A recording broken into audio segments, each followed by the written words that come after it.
there was an electrified line along the railroad that would that carried a heavy copper cable that, when they electrified it, would take the trains basically over Snoqualmie Pass. But that electrified line went all the way to Othello. I couldn't tell you why, because I think it was just coal powered from here to Othello and electric over the pass. Not positive about that. There's about 40 poles per mile of that electrified line that went right along the tracks. And then about 50 poles per mile of the power line, communication line that set anywhere from 10 feet off the tracks to 50, 100 feet off the tracks, depending on the train. And it was a separate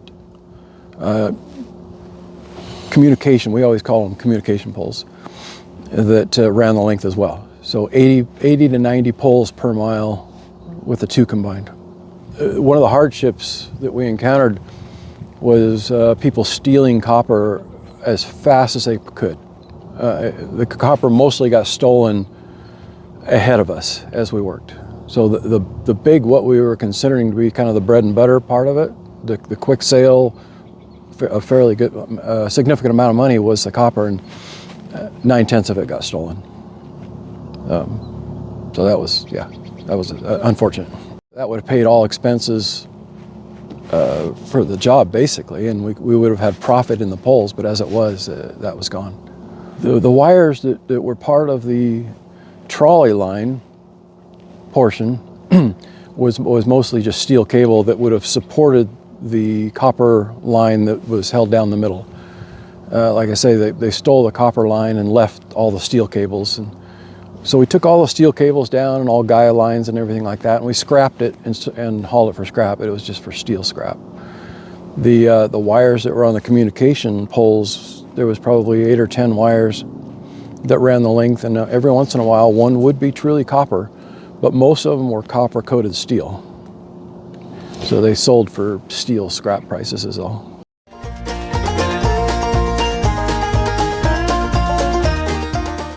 It was, okay, we started out with just the logging equipment, because this was a venture just to keep the logging equipment going. So the logging skidder is what my dad used to pull all the poles. He would back up to the pole, wrap a winch line down low, pull the pole up out of the ground till it was only about a foot left in the ground, and then simply back over it to control its fall.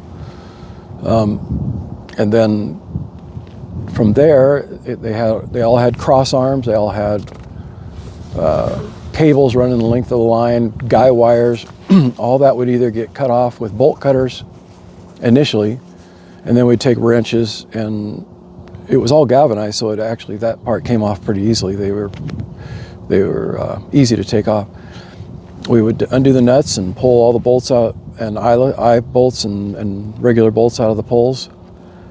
The big trolley line poles had rotted off years ago, and so the railroad had set a 10 by 10 by 11 foot long, highly treated, creosoted timber beside each pole, and then bolted that timber to the original cedar pole with two 7/8 by 24 inch long bolts to hold.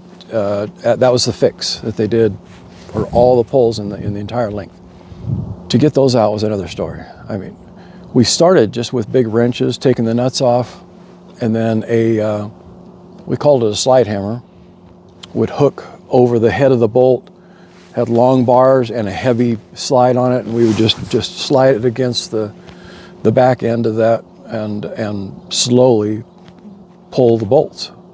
We would drive it through as far as we could with a sledgehammer, hook the slide hammer on it, and then pull them with that with about 100 hits probably per bolt to get them out. I mean, maybe not quite that. My Uncle David came out one time and saw what we were doing. He just came out to visit, saw what we were doing and said, "Oh no, this, I'm gonna fix this," he said.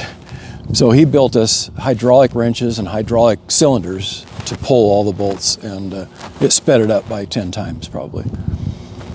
And then he saw how we were loading the poles and getting them home, and he said, no, we're going to fix this. And he made a self-loading truck to come along, and a self-loading logging truck to load everything and bring it home. He would load the big timbers onto a trailer that he pulled behind the truck. No, that's not true. That one of us pulled behind a truck. And then he would load all the poles onto a self-loading logging truck. And then we'd get them home, a load or two maybe a day we'd bring home.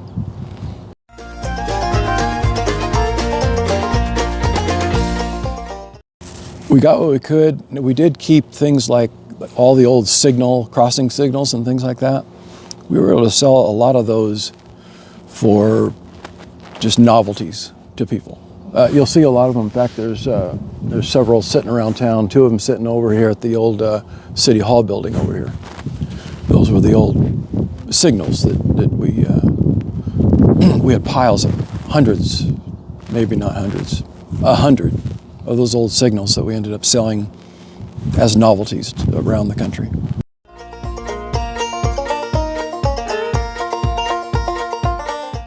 We had collectors that would go through our piles of them. We brought those home very carefully, stored them outside on the ground in piles, but we sorted them out and made piles of them. And we'd have collectors come and go through and see if they could find something to buy, and they did.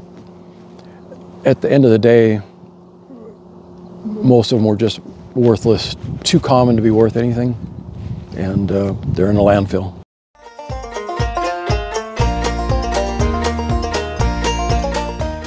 We had mountains of poles. We tried to sell them, and we did sell some for orchard fences and things like that. The treated communication line poles, they were between 20 and 60 feet long, and they were just like a regular telephone pole. They had a treated butt and then a non-treated for the rest of the way up. And people bought those for residential power lines or like I say, fences or any number of things. So those sold pretty well.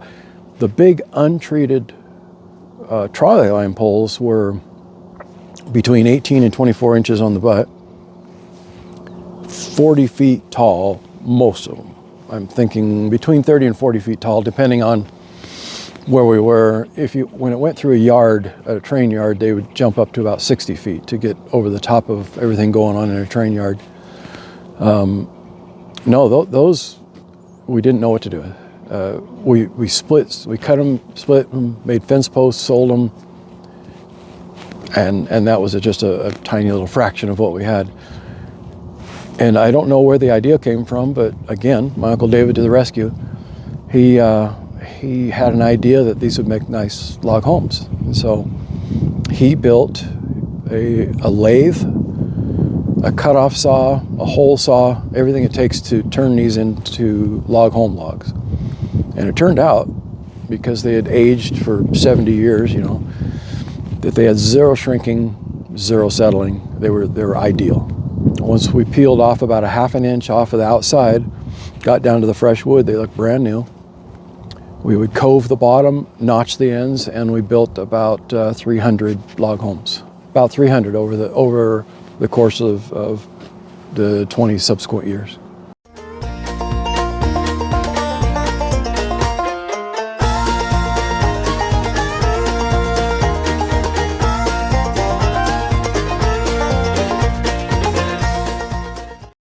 Strangely, no.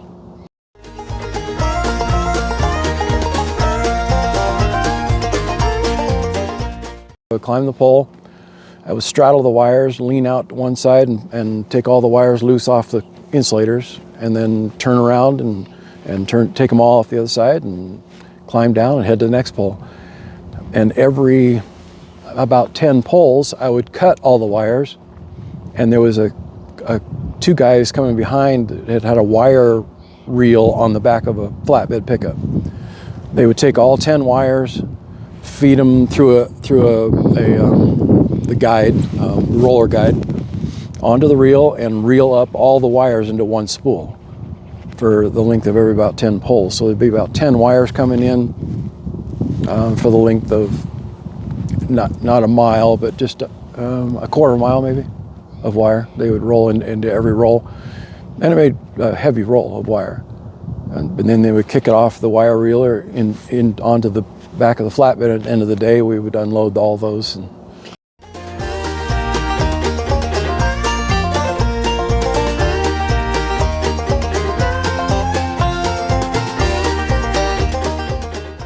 you know, it just so happened that, I mean, we were selling enough as we went that they were able to pay their fuel bill and repairs and things like that. We commuted from home most of the time. There was a period of time we did camp out in a friend's yard down in Royal City, or Smyrna was the town. And we stayed there for a summer while we finished the final section.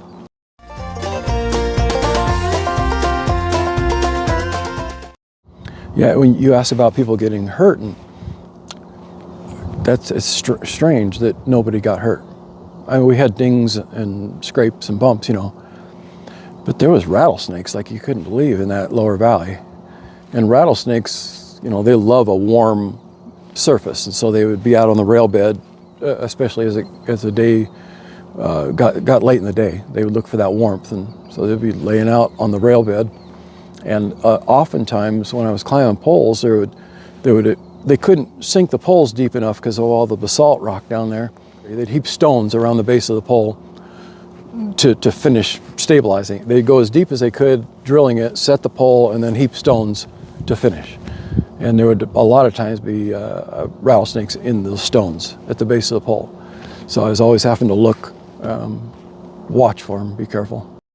We caught them a lot. We would catch them and put them in a gunny sack and bring them home. And we sold them for skins.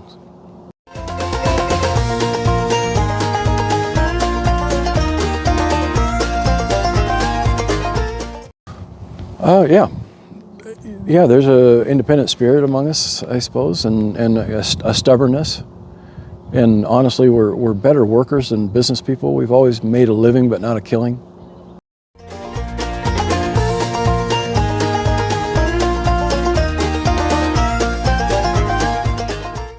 The work began, and it was an arduous job. It was everything to do with it was hard.